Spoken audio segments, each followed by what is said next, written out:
গরম গরম ভাতের সাথে যদি থাকে কাতল মাছের এই হালকা পাতলা ঝোলের তরকারিটা কেমন লাগবে বলুন তো। এই মজার তরকারির রেসিপিটাই আজ আপনাদের সঙ্গে আমি শেয়ার করব। তো চলুন দেখি এটা কিভাবে রান্না করি। প্রথমেই কাতল মাছের টুকরোগুলো ভালো মতো ধুয়ে নিয়েছি। এর মধ্যে দিয়ে দিব লবণ, হলুদের গুঁড়া আর মরিচের গুঁড়া। এগুলো ভালো মতো হাত দিয়ে মেখে নিব, তারপর 5 মিনিট রেস্টে রেখে দিব। ফ্রাই প্যানে তেল গরম করে নিব, মাছের টুকরোগুলো দিয়ে এপিটোপিট হালকা করে ভেজে নিব। অতিরিক্ত ভাজবো না, তাহলে শক্ত হয়ে যাবে, মাছের টেস্ট নষ্ট হয়ে যাবে। এরপর মাছগুলো তুলে রেখে সেই তেলেই দিয়ে দিব অল্প করে পেঁয়াজ কুচি। কুচিটা একটু ভেজে নিয়ে সেখানেই দিয়ে দিব 1 চামচ রসুন বাটা। রসুন বাটাটা ভালো মতো কষিয়ে নিব, কাঁচা গন্ধ চলে গেলে দিয়ে দিব একটু পানি, আর সেখানেই দিয়ে দিব একটু হলুদের গুঁড়া, মরিচের গুঁড়া, জিরে গুঁড়া আর রাঁধুনি গুঁড়া। তারপর কষিয়ে নিয়ে আদা বাটা দেবো 1 চা চামচ।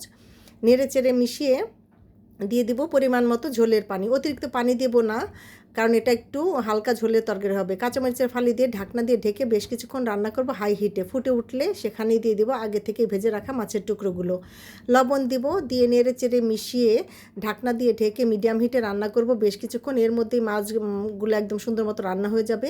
ঢাকনা খুলে দিয়ে দিব তেজপাতা আর ভাজা জিরার গুঁড়া। এই দুইটা আইটেম শেষের দিকেই দিব, তাহলে ঘ্রাণটা একদম শেষ পর্যন্ত স্টে করবে, ভালো লাগবে। ঢাকনা দিয়ে ঢেকে লো হিটে 5 মিনিট রেখে দিলেই তৈরি হয়ে যাবে মজাদার কাতল মাছের হালকা ঝোলের তরকারি। এটা কিন্তু ড্রাই আইটেম না, আবার একদম পাতলা ঝোলও না, মিডিয়াম ঝোল থাকবে, কিন্তু খেতে অসম্ভব মজা।